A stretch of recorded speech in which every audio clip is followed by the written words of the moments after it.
Hey people, I hope you are doing great. இன்றைக்கி பார்க்க போகிற டாபிக் என்னென்னு பார்த்தோமா, இட்ஸ் டூ பாயிண்டர் அல்காரிதம். இந்த வீடியோவில் நம்ம டூ பாயிண்டோட சிம்பிள் டெஃபினிஷனை ஜஸ்ட் ஷார்ட்டாக பார்த்துட்டு அதோட சிம்பிளான ஒரு எக்ஸாம்பிளையும் நம்ம பார்ப்போம். நீங்கள் இப்போ தான் டூ பாயிண்டர் ஃபஸ்ட் டைம் பார்க்குறீங்க, இல்லை ஃபஸ்ட் டைம் வந்து லேர்ன் பண்ணிக்கிறீங்க அப்படின்னா இந்த வீடியோ உங்களுக்கு தான். பிகாஸ் இந்த வீடியோவில் நம்ம வெரி பேசிக் அப்ரோச் தான் பார்க்க போகிறோம். Okay, let's get into the topic. Two pointer is just two variables pointing to types of an array or a string. With use of two pointer, we can solve a problem in order of n time complexity instead of order of n square time complexity. Okay friends, இதோட explanation என்னன்னு பார்ப்போம். First நான் ஒரு array எடுத்துக்கிறேன். Like 1 2 3 4 5 அப்படின்னு ஒரு 5 values இருக்கிற ஒரு அரே எடுத்துக்கிறேன். அண்ட் அதுக்கு இண்டெக்ஸ் வேல்யூ நான் 0 1 2 3 4 அப்படின்னு இப்படி மேலே போட்டுட்டேன். As I said, two pointer அப்படிங்கிறது ரெண்டு வேரியபிள்னு டெஃபினிஷனில் பார்த்தோம். ஸோ ரெண்டு வேரியபிள், ஐன்னு ஒரு வேரியபிள் எடுத்துக்கிறேன், ஜேன்னு ஒரு வேரியபிள் எடுத்துக்கிறேன். ஐ வந்து ஐக்கு நான் 0 அப்படின்னு அசைன் பண்ணுறேன், which is index of first element. அதாவது இந்த எலமெண்ட்டோட இன்ஜெக்ஸ் நம்ம வந்து ஐயில் வந்து ஸ்டோர் பண்ணிக்கிறோம். And J equal to array dot length -1 which is index of last element.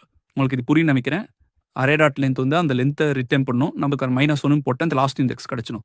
So I equal to 0 அப்படின்ற வேல்யூவில் இருக்கும், ஜே ஈக்குவல் டு 4 அப்படின்ற வேல்யூ இருக்கும், which is index of first element and index of last element. இதில் வந்து நம்ம என்ன அசீம் பண்ணிக்கலாம்னா, இந்த ஐ வேல்யூ பார்த்தீங்கன்னா நம்ம ஃபஸ்ட் இடத்த பாயிண்ட் பண்ணியிருக்கிறதாவும், இந்த ஜே வேல்யூ இந்த லாஸ்ட் எலமெண்ட்டை பாயிண்ட் பண்ணியிருக்கிறதாவும் நம்ம அசீம் பண்ணிக்க வேண்டியது தான். அப்போ எனக்கு ஐ பாயிண்ட் பண்ணியிருக்கிற வேல்யூ இருக்கணுமா, என்ன பண்ணலாம், அரே ஆஃப் ஐ அப்படின்னு போட்டுக்கலாமா, ஏஆர் ஆஃப் ஐ அப்படின்றவா நம்ம போட்டுக்கிட்டா நம்மளுக்கு இந்த ஃபஸ்ட் எலமெண்ட் நம்மளுக்கு வந்து ரிட்டர்ன் பண்ணிடுமா. சேம் அதே மாதிரி ஜே பாயிண்ட் பண்ணியிருக்கிற வேல்யூ வேணால் என்ன பண்ணலாம், அரே ஆஃப் ஜே அப்படின்னு போட்டுக்கலாம். போட்டால் எனக்கு இந்த லாஸ்ட் எலமெண்ட், அதாவது ஜே பாயிண்ட் பண்ணியிருக்கிற எலமெண்ட்டும் இது வந்து ஐ பாயிண்ட் பண்ணியிருக்கிற எலமெண்ட்டும் நமக்கு ரிட்டர்ன் பண்ணிடும். இது உங்களுக்கு புரியும்னு நினைக்கிறேன். ஓகே, நெக்ஸ்ட் இங்கே இருக்கிற ஐயை எப்படி அடுத்து மூவ் பண்ணுறதுன்னு பார்ப்போமா. ஃபார் எக்ஸாம்பிள் ஐ இங்கே இருக்குன்னு வச்சுக்கோங்களேன். இந்த இடத்துல வந்து இந்த இடத்துக்கு, இந்த இடத்துல வந்து திரும்ப இந்த இடத்துக்கு மூவ் பண்ணணும். சேம் அதே மாதிரி ஜே இப்போ இங்கே இருக்குன்னா இங்கேருந்து இந்த இடத்துக்கும் இங்கேருந்து இந்த இடத்துக்கும், அதாவது ஐ வந்து முன்னாடி போகணும், ஜே வந்து பின்னாடி ட்ராவர்ஸ் ஆகணும். அது எப்படி மூவ் பண்ணுறதுன்னு பார்ப்போமா. ஜஸ்ட் ஈஸி தான். இப்போ ஐ ஈக்குவல் டு 0 அப்படின்ற வேலையை நம்ம ஆல்ரெடி அசைன் பண்ணி வச்சுருக்கோம். அதை ஐ ப்ளஸ் ப்ளஸ் அப்படின்னு பண்ணிட்டோம்னா ஐ ஈக்குவல் டு 1 அப்படின்னு ஆகிருமா. அதே மாதிரி ஜே ஈக்குவல் டு 4 அப்படின்னு இருக்கிறத ஜே மைனஸ் அப்படின்னு பண்ணிட்டோம்னா ஜே ஈக்குவல் டு 3 அப்படின்னு மாறிடுமா. அடுத்து ஜே ஈக்குவல் டு 3ன்னு மாறிடுச்சுன்னா இங்கே இருக்கிற ஜே இங்கே பாயிண்ட் பண்ண ஆரம்பிச்சிடும். அதே மாதிரி 0ல் இருந்த ஐ வந்து 1 ஃபஸ்ட் இன்டெக்ஸில் இருக்கிற வேல்யூ பாயிண்ட் பண்ண ஆரம்பிச்சிருச்சு. இதே மாதிரி தான் ஐயும் ஜேவும் முன்னாடி பின்னாடி நான் ஒத்துக்கலாம் ஃப்ரெண்ட்ஸ். ஆக்சுவலி டூ பாயிண்டர்ஸோட கான்செப்டே தான் ஃப்ரெண்ட்ஸ். இதுக்கு மேலே எக்ஸ்பிளைன் பண்ணணும்னு எதுவும் கிடையாது. ஸோ நம்ம டேரெக்டாக எக்ஸாம்பிளுக்கு போயிடலாம் ஃப்ரெண்ட்ஸ். இப்போ நம்ம கொடுத்துருக்காரு எதர் பேலிண்ட்ரோமா இல்லையான்னு டூ பாயிண்டர்ஸ் மெத்தடை வச்சு எப்படி ஈஸியாக கண்டுபிடிக்கிறதுன்னு பார்க்கலாம். உங்களுக்கு பேலிண்ட்ரோமா என்னன்னு தெரியும்னு நினைக்கிறேன். ஃபார் எக்ஸாம்பிள், மாமன்ற வேர்டை திருப்பி போட்டால் சேம் அதே வேர்டு தான் வரும். ஸோ இது பேலிண்ட்ரோம்னு சொல்லலாம். ஆனால் டாக் வேர்டை திருப்பி போட்டால் வராது. ஸோ இது பேலிண்ட்ரோம் இல்லை. Okay, let's see the question. ARR equal to 1 2 3 3 2 1 அப்படின்னு இருக்கு. அதுக்கு அவுட்புட் ட்ரூ அப்படின்னு ரிட்டர்ன் ஆயிருக்கு. ரெண்டாவது டெஸ்ட் கேஸ் ஏஆர்ஆர் 1 2 3 3 4 1 அப்படின்னு இருக்கு. அதுக்கு ஃபால்ஸ்ன்னு ரிட்டர்ன் ஆயிருக்கு. இந்த ரெண்டு டெஸ்ட் கேஸஸை பார்த்தோன்னே நமக்கு தெரியுது, ஃபர்ஸ்ட் வந்து பேலிண்ட்ரோம், அந்த second one is not palindrome அப்படின்னு.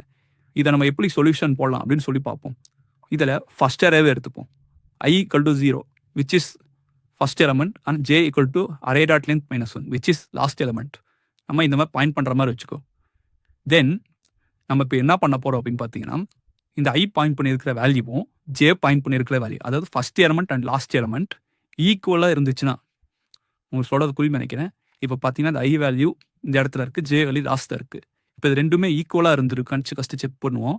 தென் அகைன் ஐ வேல்யூ முன்னாடி நோக்கிட்டு ஜே வேல்யூ இந்த சைட் பின்னாடி நோக்கிட்டு இந்த ரெண்டு வேல்யூமே நம்ம ஈக்குவலாக இருக்கான்னு செக் பண்ணுவோம். அண்ட் அகைன் நம்ம மூவ் பண்ணுவோம், முன்னாடி பின்னாடி மூவ் பண்ணிட்டு இந்த ரெண்டு வேல்யூ ஈக்குவலாக இருக்கான்னு செக் பண்ணுவோம். அப்படி ஈக்குவலாக இருந்துச்சுன்னா அப்போ இது நம்ம பேலிண்ட்ரோம் சொல்லி ஈஸியாக நம்ம ரிட்டர்ன் பண்ணிடலாம்ல. அகைன் ஒன் டைம் சொல்கிறேன். ஐ ஜே இங்கே இருக்குது, ரெண்டுமே ஈக்குவல். அண்ட் ஒரு 1 ஸ்டெப் மூவ் ஆகுது, ரெண்டுமே ஈக்குவல். அகைன் 1 ஸ்டெப் மூவ் ஆகுது, ரெண்டுமே ஈக்குவல். அப்போ நமக்கு ஈஸியாக பேலிண்ட்ரோம் அப்படின்னு ரிட்டர்ன் பண்ணிடலாம்.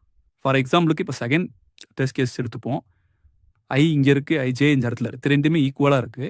அண்ட் ஐ இந்த இடத்துக்கு வருது, ஜே இந்த இடத்துக்கு வருது, ரெண்டுமே ஈக்குவலாக இல்லை.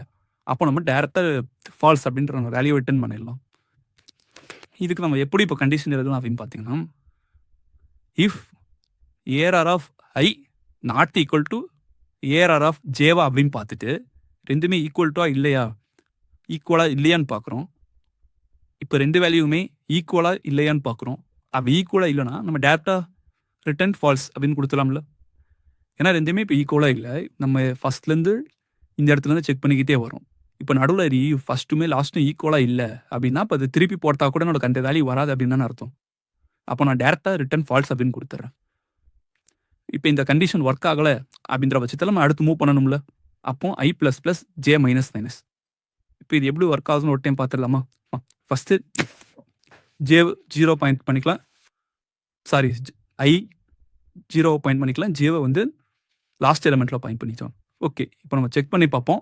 1 நாட் ஈக்குவல் டு 1 இல்லை, ரெண்டுமே ஈக்குவலாக தான் இருக்குது. ஸோ இந்த கண்டிஷன் ட்ரூ ஆகாது. நெக்ஸ்ட் கீழே வந்து I plus plus and J minus மைனஸ்னு ஆகும். ஐ இந்த இடத்துக்கு வந்துடும், ஜே இந்த இடத்துக்கு வந்துடும். இப்போ 2 நாட் ஈக்குவல் டு 2 பார்க்கும். இதுவுமே ஃபால்ஸ் ஆகுது. And I plus plus J minus minus ஆயிரும். 3 நாட் ஈக்குவல் டு 3 பார்க்கும். Not true. அண்ட் ஜே வந்து இப்போ இங்கே தான் நீங்கள் நல்லா கவனிக்க வேண்டியது இருக்குது. ஜே வந்து பார்த்தீங்கன்னா ஐக்கு முன்னாடியும், ஐ வந்து பார்த்தீங்கன்னா ஜேக்கு அடுத்த சைடும் போயிடுது. இந்த இடத்துல நம்ம லூப்பை ஸ்டாப் பண்ணிடலாமா? இதுவே நம்ம ரெண்டாவது கேஸில் எடுத்து பார்த்தோம்னா இந்த இடத்துல 2 நாட் ஈக்குவல் டு 4 அப்படின்னு செக் பண்ணி பார்க்கும். இது ட்ரூ தானே? தென் இந்த இஃப் கண்டிஷன் நம்மளுக்கு ரன் ஆகும். இஃப் கண்டிஷன் ரன் ஆகும்போது என்ன ஆகும்? டேரெக்டாக ஃபால்ஸ் ரிட்டர்ன் அப்படின்னு கொடுத்துரும். உங்களுக்கு தெரியும் நினைக்கிறேன். ரிட்டர்ன் ஸ்டேட்மெண்ட் நம்ம கொடுத்துட்டோம் அப்படின்னா அந்த ரிட்டர்ன் ஸ்டேட்மெண்ட்டுக்கு கீழே என்ன இருந்தாலுமே அது எக்ஸிக்யூட் ஆகவே ஆகாது. டேரெக்டாக அந்த வேலையை ரிட்டர்ன் பண்ணிட்டு அந்த ஃபங்க்ஷனையும் அது க்ளோஸ் பண்ணி. ஸோ நம்ம ரெண்டாவது டெஸ்ட் கேஸில் பார்த்தீங்கன்னா ஒவ்வொரு டைமும் அதை செக் பண்ணி நாட் ஈக்குவல் டுவா அப்படின்னு சொல்லி செக் பண்ணி பார்க்கும். ஒருவேளை ஈக்குவல் இல்லை அப்படின்னா எந்த இடத்துல ஈக்குவல் வரல அப்படின்னு பார்த்துட்டு அந்த இடத்துல நமக்கு ஃபால்ஸை ரிட்டர்ன் பண்ணிடும். இதுவே அந்த அரே வந்து ஒரு பேலின்த்ரோமா தான் இருக்குது அப்படின்னா கடைசி வரைக்கும் இந்த கண்டிஷன் ட்ரூ ஆகாதான், கடைசி வரைக்கும் ட்ரூ ஆகவே ஆகாது. அப்போ நம்ம என்ன பண்ணோம்னா இந்த லூப் முடிஞ்சதுக்கப்புறம் நம்ம ரிட்டர்ன் ட்ரூ அப்படின்னு சொல்லி டேரெக்டாக ஈஸியாக கொடுத்துடலாம். ஏன் அப்படின்னு பார்த்தோம்னா நம்மளால தான் கடைசி வரைக்கும் இந்த கண்டிஷன் நடக்கவே நடக்காது. நடந்தாதுன்னா ரிட்டர்ன் ஃபால்ஸ் அப்படின்னு கொடுக்கும். அப்போ கடைசி வரைக்கும் நம்ம இந்த லூப் முடிஞ்சிருக்கு அப்படின்னா அது எப்போ கன்ஃபார்ம் அது பேலின்ட்ரோமா இருக்குன்னு சொல்லி நம்ம அசியூம் பண்ணிக்கலாம். எப்படி நம்ம அதை அச்சீவ் பண்ணுறதுன்னு சொல்லி பார்ப்போம். நான் இப்போ ஒய் லூப் எடுத்துக்கேன். ஐ லெஸ் தென் ஜே அப்படின்ற ஒரு கண்டிஷன் கொடுத்துக்க. ஏன் ஐ லெஸ் தென் ஜே அப்படின்னு கொடுக்குறோம்? நம்ம இந்த அரேலே பார்த்தோம்னா ஐ இங்கே இருக்கும், ஜே இங்கே இருக்கும். அது கொஞ்சம் கொஞ்சமாக முன்னாடி வரும் அண்ட் ஜே கொஞ்சம் கொஞ்சமாக பின்னாடி வரும். இது ரெண்டும் இதுக்கு தாண்டி இதுவும் இதை தாண்டி இதுவும் போகக்கூடாது. போனாலுமே அது டபுள் டைம் நம்ம செக் பண்ணுற மாதிரி ஆயிரும்ல. நம்மளுக்கு அது அவசியம் இல்லை. ஸோ அதை நம்ம இந்த பாதியில் இருந்து ஸ்டாப் பண்ணணும். So I less than J அப்படின்னு கொடுத்துட்டு நான் இந்த கண்டிஷனை தூக்கி இதுக்குள்ளே கொடுத்துறேன். நம்ம இதை போட்ட இந்த கோடை வந்து நான் இதுக்குள்ளே போட்டுறேன். தென் இந்த லூப்லாம் முடிஞ்சதுக்கப்புறம் கண்டிப்பாக அது இந்த லூப்பை தாண்டி வந்துருச்சுன்னா நம்மளுக்கு கண்டிப்பாக தெரியும் அந்த அரே வந்து பேலின்ட்ரோமா தான் இருக்குன்னு சொல்லிட்டு. ஸோ நான் லாஸ்ட்டில் ரிட்டர்ன் ட்ரூ அப்படின்னு கொடுத்துறேன். உங்களுக்கு புரியும்னு நினைக்கிறேன். நம்ம ரிட்டர்ன் ஸ்டேட்மெண்ட் கொடுத்துட்டோம்னா அதுக்கு கீழே என்ன கோட் இருந்தாலுமே அது வந்து வேலை செய்யாது. அது ரிட்டர்ன் ஃபால்ஸோ இல்லை ரிட்டர்ன் ட்ரூ நம்ம என்ன ரிட்டர்ன் பண்ணியிருக்கோமோ அந்த வேல்யூவை கொடுத்துட்டு ஃபங்க்ஷன் அதோட க்ளோஸ் பண்ணிக்க அப்படின்னு சொல்லிட்டு இந்த இடத்துல இஃப் கண்டிஷன் கொடுத்துருக்கேன். நாட் ஈக்குவல் டுவா அப்படின்னு சொல்லி செக் பண்ணிவிட்டு ஈக்குவலாக இல்லை அப்படின்னா ஃபால்ஸ் ரிட்டர்ன் பண்ணும். ஒருவேளை ஈக்குவலாக இருந்ததுன்னா கடைசி வரைக்கும் இந்த கண்டிஷன் நடக்கவே நடக்காது. அதை நம்ம இந்த ரிட்டர்ன் ஸ்டேட்மெண்ட்டுக்கு வந்து ட்ரூ அப்படின்னு ரிட்டர்ன் பண்ணிடுவோம். இப்போ நான் உங்களுக்கு இதை கோட் பண்ணி காட்டுறேன் பாருங்கள். நீங்கள் பார்த்தீங்கன்னா உங்களுக்கு தெரியும். இந்த இடத்துல நான் ஃபஸ்ட்டு டெஸ்ட் கேஸை யூஸ் பண்ணியிருக்கேன். 1 2 3 3 2 1 அப்படின்ற டெஸ்ட் கேஸ் யூஸ் பண்ணியிருக்கேன். இதுக்கு வந்து என்ன ரிட்டர்ன் ஆகுதுன்னு பார்த்தோம்னா நம்மளுக்கு ட்ரூ அப்படின்னு கரெக்டாக ரிட்டர்ன் ஆகுது. அண்ட் இந்த இடத்துல நான் அது லாஸ்ட்டில் இருக்கிற 2 4 அப்படின்னு மாற்றுறேன். அதாவது செகண்ட் டெஸ்ட் கேஸை யூஸ் பண்ணி பார்க்குறோம். இந்த டெஸ்ட் கேஸ்க்கு நம்மளுக்கு ஃபால்ஸ் அப்படின்னு ரிட்டர்ன் ஆகுது. உங்களுக்கு இந்த கான்செப்ட் புரியுன்னு நினைக்கிறேன்.